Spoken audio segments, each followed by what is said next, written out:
치솟는 집값에 패닉 바잉이 일어나고 있다. 2012년 하반기 무주택 수요층들에게 경고의 말씀을 드렸었습니다. 이제 곧 고점 매수할 거다. 집을 살까 말까, 전세난의 아파트값도 올라 무주택자들이 혼란스러워한다. 너무 높은 금액이기 때문에 비싸지 마세요가 아닙니다. 네, 안녕하세요. 반갑습니다. 이경민의 부동산 하이킥의 이경민입니다. 자, 요즘 집값이 큰 폭으로 상승하다 보니 심리적 변화가 크게 일어나고 있는 분들이 많이 계시고 있습니다. 이미 대면 상담을 통해 그런 심리적 변화가 크게 일어나고 있다는 걸 체감적으로 느낄 수 있죠. 자, 그동안 시장에 참여하지 못했던 무주택 수요층들의 심리적 변화는 더욱더 크게 요동치고 있는 상황입니다. 자, 시장에 그동안 참여하지 않았던 무주택 수요층들, 당연히 상담 문의에 있어서도 그분들은 아예 보이지 않으셨는데 5월 달부터 갑작스럽게 대폭 증가되더니 지금은 현재 상담 문의가 빗발치고 있는 상황입니다. 그만큼 심리적 변화가 굉장히 크게 요동치고 있다는 얘기이기도 하죠. 자, 이미 저는 2년 전인 2022년 하반기 무주택 수요층들에게 경고의 말씀을 드렸었습니다. 이제 곧 고점 매수할 거다. 그러니 저가 매매 하셔라. 이렇게 말씀을 해드렸던 강의 영상들이 있습니다. 오늘 그 강의 영상을 다시 한번 복귀해 보는 시간을 가져보도록 하겠습니다. 자, 영영 무주택자면 어떻게? 치솟는 집값에 패닉 바잉이 일어나고 있다. 서울 5월 매매 거래 거의 5천 건 육박되어 있는 상황이고 전세는 1만 건 아래로 떨어져서 대조되고 있는 상황이다. 자, 집값이 반등하자 내 집장만의 수요가 증가되고 있다.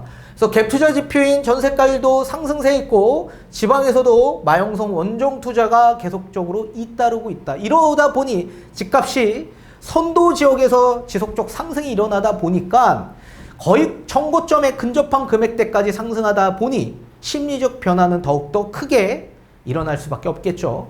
자, 그것뿐만 아니라 또 다른 기사도 한번 보도록 하겠습니다. 서울 아파트값, 전세값 동반 상승세가 유지되고 있다. 그래서 집을 살까 말까, 전세난의 아파트값도 올라 무주택자들이 혼란스러워한다. 실제 이 기사와 똑같습니다. 지금 현재 대부분의 상담 문의가 지금 집값이 많이 높아졌는데 지금 집을 사야 될 것 같은데 어떻게 해야 될까? 이게 거의 대부분의 상담 문의입니다. 그리고 앞으로 어떤 스탠스를 취해야 되고 어떻게 해야 될까요? 더 기다려야 될까요? 아니면 지금이라도 사야 될까요? 아니면 지금 살만한 곳이 없기 때문에 오래된 구축 아파트 사야 될까요? 이런 문의가 굉장히 많이 있거든요. 자, 매수 심리 계속적으로 일어나고 있죠. 매매 거래량이 3개월째 증가세에 이루어지고 있고 서울 외곽과 수도권 일대로 눈을 넓혀 내 집 마련하는 분들이 증가되고 있는 상황이죠. 자, 이미 저는 2년 전 집값이 큰 폭으로 급락했고 그리고 금리가 큰 폭으로 급격하게 인상이 되었던 2012년 8월 달의 영상을 다시 한번 복귀해 보도록 하겠습니다. 그 당시에 내 집 마련해야 되냐? 청약을 기다려야 되냐? 절대 청약 기다리지 말아라. 지금 기축 아파트를 보셔야만 한다. 다만 그 당시에 정고점 대비 약 15에서 20% 정도 하락된 매물들이 많이 있는 상황이고 조금 더 기다리면 하락폭이 더 커질 텐데 다시 한번 새로운 전략을 세워야 할 때다. 이렇게 말씀을 해드렸었습니다. 그래서 제가 본격적으로 2023년 10월부터 본격적으로 이제 내 집 마련 매수 의견을 드렸던 시기였었습니다. 그리고 8월달, 9월달은 전략들을 세워드렸던 시기였었죠.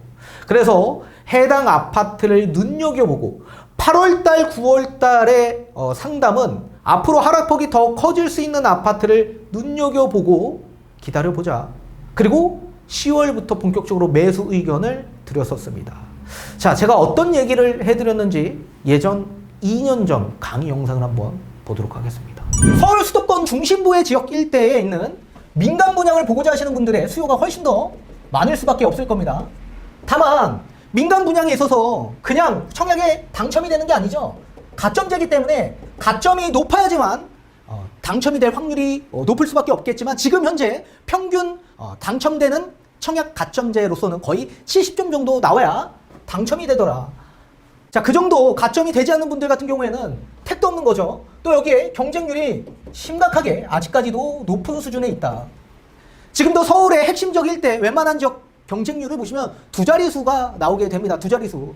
그러니까 경쟁에 있어서 가점이 안 되시는 분들은 내가 살고 있는 서울 수도권 지역 일대에 청약을 받고자 한다라고 하더라도 아예 받을 수가 없는 상황이 되죠. 그리고 만약에 민간 분양에 당첨이 된다라고 한들 분양가가 예년 수준보다 훨씬 더 높기 때문에 이제는 로또 청약이라는 거에 대한 꿈은 접어두셔야 된다. 로또 청약은 이제 나올 수가 없다는 얘기입니다. 이미 원자재 가격을 다 분양가에 반영시켜주겠다라면서 분양가 상한제 개편 방안을 발표하지 않았습니까? 지금 뭐 자재값이 뭐 한두 푼이 아닙니다. 토지 가격은 안 올라갑니까? 계속적으로 올라가죠. 그럼 분양가는 우리가 생각했던 것보다 훨씬 더 계속 높아질 수밖에 없는 구조이고, 분양가 상한제 속해 있지 않는 지역 일대에 있는 아파트의 분양가는 주변 아파트의 재고 아파트의 기존 시세대로 분양가가 책정되어 있습니다. 아무리 내가 사고 싶은 지역 일대에 있는 서울 중심부에 당첨이 된다라고 한들 분양가가 높은 상황에 우리가 매수할 수 있겠습니까? 어렵겠죠. 그리고 이뿐만 아니라 지금 대출에 대한 한도도 엄청나게 축소되어 있죠. 대출에 대한 한도, DSR 규제가 적용이 되고 있는 상황이죠. 뭐 중도금 대출에서는 DSR 적용이 제외되고 있지만 잔금 대출에서는 DSR 규정이 적용되고 있습니다. 대출 한도가 나오지가 않고 있습니다. 어떻게 들어갈 거예요? 어떻게 잔금 치를 겁니까? 근데 여기에 서울 수도권에 이렇게 민간 분양에 접근하셨던 분들이 뭐 경쟁률도 세고 분양가도 높고 가점도 안 나오다 보니까 경기 인천 지역 일대 이 지역 공공분양을 계속적으로 볼 수밖에 없겠죠. 당연히 민간 분양보다 공공분양이 좀 더 유리한 측면이 있기 때문에 그렇습니다. 가점제가 아닌 청약통장에 납입된 인정액이 높으면 높을수록, 많으면 많을수록 당첨될 확률이 더 높기 때문에 유리한 측면이 더 있는 거죠. 또 여기에 특별공급이라는 제도로 인해서 생애 최초자 또는 신혼부부 같은 경우에는 혜택을 많이 받을 수 있기 때문에 그렇습니다. 그러면 민간 분양보다 공공 분양에 있어서 좀 더 당첨될 확률이 더 높기 때문에 이런 경기도 인천 지역 일대로 접근하는 수요가 많아지고 있는 거죠. 자, 그렇지만 내가 원했던 지역 일대가 원래 서울, 경기 인천의 중심부였는데 외곽으로 빠지게 되는 거죠. 외곽으로. 이 수도권 외곽으로 빠지다 보니 어떤 일이 발생이 되냐면 입지 조건에서 굉장히 불리한 조건으로 청약을 받을 수밖에 없는 겁니다. 기존에 내가 생각했던 입지가 아니었던 거예요. 어쩔 수 없이 울며 겨자 먹기로 서울 수도권 외곽 지역 일대로 넘어가는 겁니다.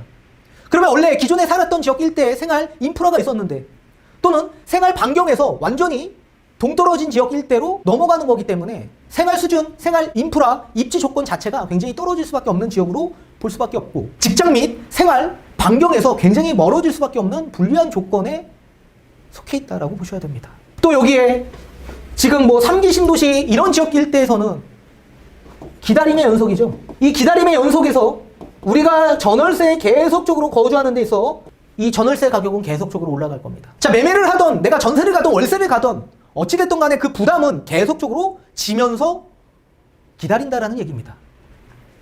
그런데 기다리는 데 있어서 기준금리가 계속적으로 높아지고 있습니다. 지금 금리가 높아지니까 이자에 대한 부담이 계속적으로 높아져요.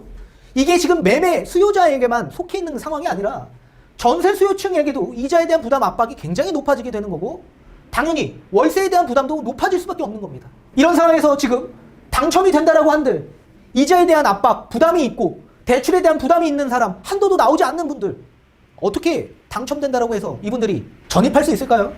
결국엔 포기하는 포기자들이 굉장히 많이 나올 겁니다. 이거. 따라서 여기에 따른 차선책이 지금 준비가 되어 있지 않다. 그러면 이게 무작정 기다린다라고 해서 고민이 해결되는 건 아니지 않겠습니까? 시간이 가면 갈수록 고민은 계속적으로 쌓여만 갈 겁니다. 결국엔 뒤늦게 이렇게 분양이 안 되셨던 분들은 다시 재고 아파트를 나중에 볼 수밖에 없겠죠. 아니, 그 재고 아파트까지도 보지 못할 겁니다. 지금도 집값이 이렇게 떨어지고 있는 상황에서 집값이 떨어지면 집을 사겠다라는 무주택자분들이 왜 지금은 아무것도 해결하지 않고 가만히 구경만 하고 있나요? 집값 떨어지면 집 사겠다라고 생각하셨던 분들이 왜 지금 시장에 나오지 않고 있나요? 이분들은 절대 살 수가 없습니다. 왜요? 경험이 없기 때문에. 경험이 없는 사람이 어떻게 저가 매매를 할 수 있는 그런 용기가 생기겠습니까? 저가 매매 해야 된다라는 생각은 국민 100이면 100 전부 다 그런 생각을 다 가지고 있습니다. 그렇지만 저가 매매할 수 있는 확률은 5%도 되지 않습니다. 아무나 저가 매매를 할 수 있는 게 아니다. 따라서 우리는 지금 이런 좋은 기회가 왔을 때 차라리 재고 아파트에 저가 매매를 하는 데 있어서 최선 체계 방안을 마련을 해줘야 될 겁니다. 이게 최선 체계 방안이 될 수 있다. 자, 서울의 민간 분양. 내가 서울에 살고 싶습니다. 중심부에. 근데 재고 아파트를 사는 데 있어서 우리는 서울 중심부에 진입이 가능하지 않습니까? 어떤 아파트라도. 이렇게 가점도 낮고 경쟁에 밀리시는 분들은 서울 진입이 가능하기 때문에 저러한 고민에 이 불확실성을 이미 해소하고 매매한 거다. 그리고 분양가에 대한 고민이 뭐가 있습니까? 지금 이거 저가 매매하는 거 아닙니까? 저가 매매.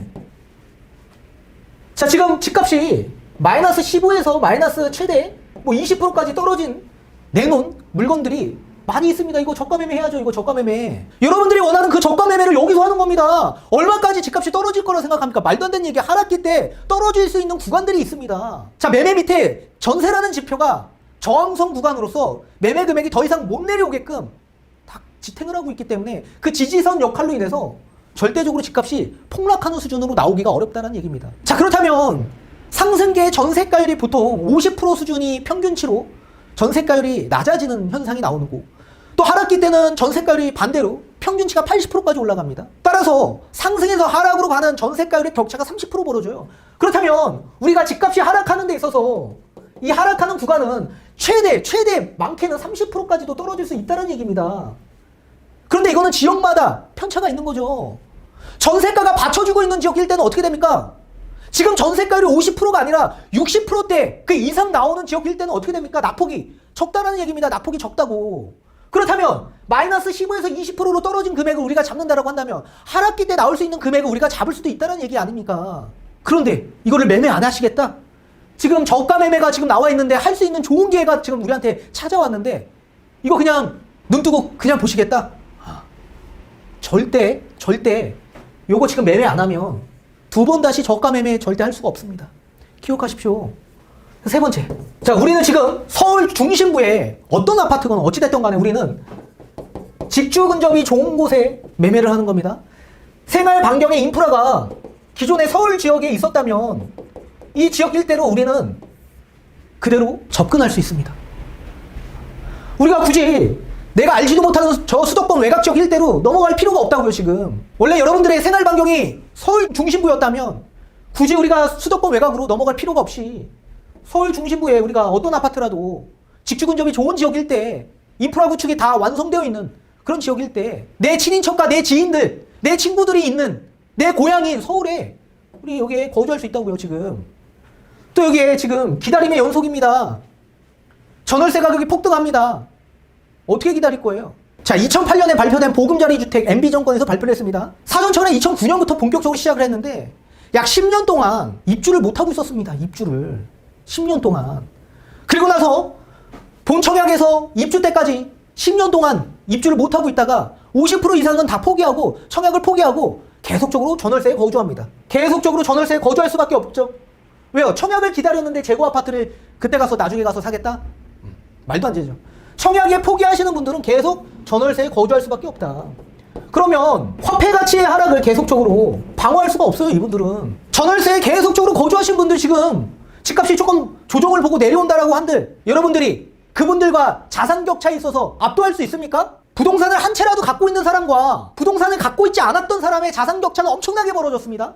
집값이 떨어지고 집값이 조정을 본다 한들 여러분들이 그 부동산을 가지고 있는 분보다 자산이 더 우월합니까? 자본이 더 우월합니까? 그리고 여섯 번째, 선매수 후 전입이 가능하지 않습니까? 아니, 기준금리가 인상이 되곤 이자의 비용이 압박이 굉장히 크신 분들은 일단 선매수를 우선적으로 할 수 있습니다. 전세를 이용한 선매수. 그리고 나서 기준금리가 나중에 차후에 인하가 되고 이자에 대한 부담이 덜어진다고 한다면 우리는 후전입할 수 있습니다. 후전입. 대출을 받아서 그때 가서 다시 전입할 수 있는 좋은 요건이 나올 수 있고, 만약에 전입을 하지 못한다라고 하더라도 우리는 상생 임대인이라는 혜택을 받으면서 비과세를 받을 수 있는 요건이 충족이 된다면 이거 거주하지 않아도 비과세 받을 수 있는 거 아닙니까? 이러한 좋은 조건이 있는데도 불구하고 청약에 당첨이 안 되면 어떻게 됩니까? 계속 그냥 전월세에 거주한다고, 이분들. 그러면 이제 두 번 다시 부동산 살 수 있겠습니까? 절대 못 사죠. 아니, 저가 매매 하겠다. 집값 떨어지면 저가 매매 하겠다. 지금 집값 이렇게 떨어져 있어요. 조정을 보고 있습니다. 하락 국면의 최대치가 마이너스 30%예요. 최대치가. 이 이상 못 떨어진다고. 매매 밑에 전세라는 지표가 하방을 닫고 있다고요. 하방을.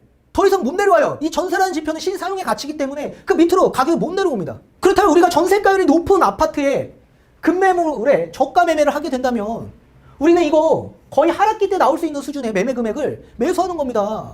그런데 뭐가 문제예요, 이게 지금? 뭐가 문제예요? 그냥 만약 이거 기다리겠다? 될지도 안 될지도 모르는 이런 불확실성을 우리는 깔고 기다리시겠다? 3기 신도시 지금 뭐 토지보상금 전액 다 수용하면서 납입되지 않았습니다, 지금. 언제 기다릴 거예요, 언제? 3기 신도시의 분양가, 책정된 분양가가 계속 갈 거라고 생각하십니까? 분양가 상승 예견된다고요. 마냥 기다리다가 어떻게 됩니까? 지친다고. 청약 포기하신다고. 청약에 당첨이 된다고 하더라도 여러 가지 조건들로 인해서 분양을 못 받는 상황도 발생이 될 수 있습니다. 입지 조건이 떨어지는 곳에 난생 처음 가보는 경기도 인천 지역의 외곽 지역 일대 거주하시겠습니까? 좋은 방안에 최선책이 남아있기 때문에 반드시 차선책이 지금 준비가 안 되어 있으면 다른 방도에 최선책을 마련하고 전략을 잘 세우셔야 됩니다. 기억하십시오. 전세가율이 높은 지금 집값이 조정을 보고 있는 지역 일대 재고 아파트 저가 매매 하십시오. 네, 이렇게 앞에 제가 2년 전에 말씀드렸던 강의 영상을 한번 봤습니다.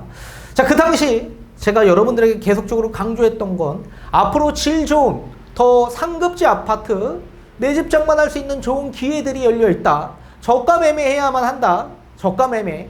그리고 그 당시에 그런 계획들을 지속적으로 많이 세워드렸고 본격적으로 2022년 10월부터 내 집 마련에 대한 의견을 드렸던 시기가 있었어요. 만약에 그 시기 때 우리가 바닥, 저가 매매했다라고 한다면 얼마나 좋았을까요? 근데 아쉽게도 지금 거의 정고점에 근접한 금액대까지 상승한 상황에서 손쉽게 또 매수에 임하지 못하는 분들도 많이 계실 겁니다. 그죠? 자, 따라서 지금 당장 내 집 마련하지 말아라가 아닙니다. 개인마다 자산 현황과 포트폴리오가 전부 다 다르기 때문에 전략들이 다 다르게 세울 수밖에 없습니다. 그래서 계획과 전략들이 전부 다 다르기 때문에 제가 무조건 지금 너무 높은 금액이기 때문에 집 사지 마세요가 아닙니다.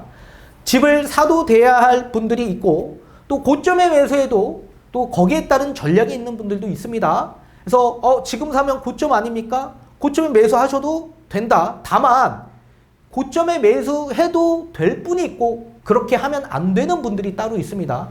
그래서 거기에 따른 전략이 있다면 매수해도 된다. 다만 전략이 없는 분들 한해서는 절대 매수하면 안 되죠. 그런 것들은 개개인마다 현황들이 다 다르기 때문에 답변이 다 달라질 수 있다는 거 반드시 알아두셔야만 합니다. 자, 오늘 이렇게 무주택 소유층들 앞으로 어떻게 해야 될까? 그리고 그분들의 진정한 고민에 대한 부분, 앞으로에 대한 시장에 대한 전망들 2년 전에 제가 여러 번 말씀을 해드렸던 영상들을 봤습니다. 자, 다음 시간에는 제가 지방에 대한 부동산 전망에 대해서 여러분들에게 좀 세부적으로 말씀을 좀 심도 있게 깊게 해드리는 시간을 가져보도록 하겠습니다.